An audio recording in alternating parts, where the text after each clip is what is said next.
দীর্ঘ হাঁটি হাঁটি পা পা করে দীর্ঘ 1টি বছর পরে শারদীয় দুর্গা পূজা উপলক্ষে আপনাদের মাঝে আনন্দ উপভোগ করার জন্যে আমাকে এই অঞ্চলের 9 নং ওয়ার্ল্ড জাসাস কর্তৃক আয়োজিত আজকের এই সাংস্কৃতিক এবং আনন্দময় জাসাস কর্তৃক যে অনুষ্ঠানের আয়োজন করে আমাকে দাওয়াত দেওয়া হয়েছে, এজন্যে এই অঞ্চলের সকল ক্রিয়া মনোযোগী ব্যক্তিবর্গদেরকে আমি শুভেচ্ছা অভিনন্দন জানাই আমার রূপসা থানা জাসাসের পক্ষ থেকে।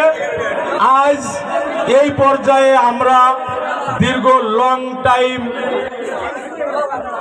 এই ক্রিয়া উপভোগ করার সুযোগ পেয়েছি কার জন্যে? সে আর কেউ নাই, বাংলাদেশ জাতীয়তাবাদী দল বিএনপির কেন্দ্রীয় বিএনপির তথ্য বিষয়ক সম্পাদক জনাব আজিজুল বারী হিলাল ভাইয়ের জন্য। যে জিনিস করার কথা ছিল 7টায় সমাপ্তি, সেই জিনিস আপনাদের জন্য উপভোগ করা হয়েছে সারা রাত, ঠিক আছে? এবং এই অঞ্চলের সকল যুব সমাজ, যারা দেশনায়ক জনাব তারেক রহমানের একটাই বক্তব্য, তারুণ্যর প্রথম ভোট ধানের শীষের জন্য, ঠিক কিনা? এবং দেশনায়ক তারেক রহমানের জন্য এবং আজিজুল বারী হিলাল ভাইয়ের জন্য আজ যে আমরা আনন্দ ভোগ করবো সারা রাত, এবং বিশালভাবে আনন্দ করবেন আপনারা। প্রত্যেকটা ড্যান্স এবং গানের সাথে এই যুব সমাজ কঠিন থেকে কঠিন আনন্দ করবেন। আজ কোনো ভেদাভেদ নেই। যারা 2-1জন মুরব্বী আছে, যদি কারো ছেলে সন্তান থাকে, আপনারা কিছু সময়ের জন্য 1টা থেকে 1:30টার মধ্যে বাইরে একটু আড়ালে থাকবেন, যুব সমাজ আনন্দ করবে। কারণ এই যুব সমাজ আগামী ধানের শীষের ভোট, ধানের শীষের নেতা কর্মী হবে, কি ঠিক না? আজ যারা ছোট বাচ্চা শিশু কমলমতিরা, এদের আন্দোলনের ফসল হচ্ছে বাংলাদেশ জাতীয়তাবাদী দল বিএনপি।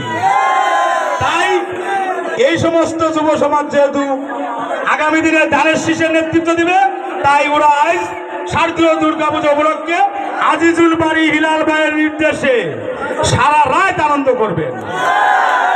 যাই হোক, আমি সাধারণ লস্কর, আপনাদের এই অঞ্চলের মানুষ, আমি সবসময় আপনাদের পাশে আছি, ভবিষ্যতে থাকবো। আজ আপনাদের মাঝে এখানে উপস্থিত আছেন বাংলাদেশ জাতীয়তাবাদী দল রূপসা থানা বিএনপি বিপ্লবী যুগ্ম আহ্বায়ক হুমায়ুন কবির শেখ, এখানে উপস্থিত আছেন বাংলাদেশ জাতীয়তাবাদী দল আগামী দিনে স্বেচ্ছাসেবকের প্রেসিডেন্ট হবে বলে আমরা আশা করি, প্রত্যাশী মুস্তাইন শেখ। হ্যাঁ, তাই মুস্তাইন শেখ উপস্থিত আছেন বিএনপি নেতা আমজাদ শিকদার সহ, এখানে উপস্থিত আছেন জাসাসের অমিত, আশিস এবং মিন্টু। জাসাসের যেসব নেতাকর্মী আছেন সবাইকে, সকল নেতৃবৃন্দদের অঙ্গ সহযোগী সংগঠন, উক্ত ব্যক্তিদের সবাইকে অভিনন্দন। আজকে যারা এই অনুষ্ঠান আয়োজন করেছেন তাদেরকে শুভেচ্ছা ও অভিনন্দন আজিজুল বারী হিলাল ভাইয়ের জন্য। তবে আপনাদেরকে আমি একটা কথা বলতে চাই, আজিজুল বারী হিলাল ভাইয়ের একটি গান ভাইরাল হয়েছে। এই গানটা যুব সমাজের প্রত্যেকের মোবাইলে আমি দিয়ে দিব। এখানে সর্বশেষ একটা টাইমে এই গানটা বাজানি হবে। এই গানটা আপনারা সবাই আমার হোয়াটসঅ্যাপে নেবেন, আপনারা সবাই যার যার হোয়াটসঅ্যাপে এই গান বাজাবেন, ঠিক আছে? আমরা আগামীতে কাকে ভোট দেবো? আজিজুল বারী হিলাল ভাইকে, ধানের শীষে, ঠিক না? আজিজুল বারী হিলাল ভাইয়ের বিকল্প কিছু নেই। হিলাল ভাই বাংলাদেশের মন্ত্রী হবে, আপনাদের পাশে থাকবে। আপনারা একটা জিনিস মনে রাখবেন, রূপসার মাটি আজিজুল বারী হিলাল ভাইয়ের ঘাঁটি। আর হিলাল ভাই যদি মন্ত্রী হয়, 30টা উন্নয়নমূলক কাজ যদি করে, 28টা তো রূপসা থানাই করবে, ঠিক কিনা? এবং হিলাল ভাইয়ের প্রত্যাশী এই যুব সমাজ যারা বেকার আছেন, সকলকে হিলাল ভাই কর্মসংস্থানের ব্যবস্থা করবেন। এটা হচ্ছে হিলাল ভাইয়ের ওয়াদা। তাহলে আপনারা যুব সমাজ সকলেই আজিজুল বারী হিলাল ভাইয়ের ধানের শীষের নির্বাচন করবেন আগামীতে। কারণ কি?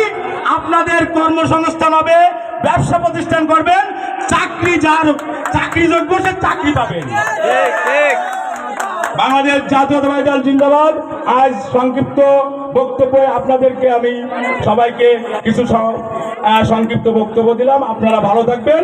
আগামী দিনে হিলাল ভাইয়ের মধ্য দিয়ে আবারও বড় বড় অনুষ্ঠান করব এই অঞ্চলে, এই জায়গায়, সেই আশা ব্যক্ত করে আমি এখানে এই বক্তব্য শেষ করছি। বাংলাদেশ জাতীয়তাবাদী দল রূপসা থানা জিন্দাবাদ, বাংলাদেশ জিন্দাবাদ। দেশ নায়ক তারেক রহমান আসবে ফিরে, বীরের বেশে বাংলাদেশে। খোদা হাফেজ।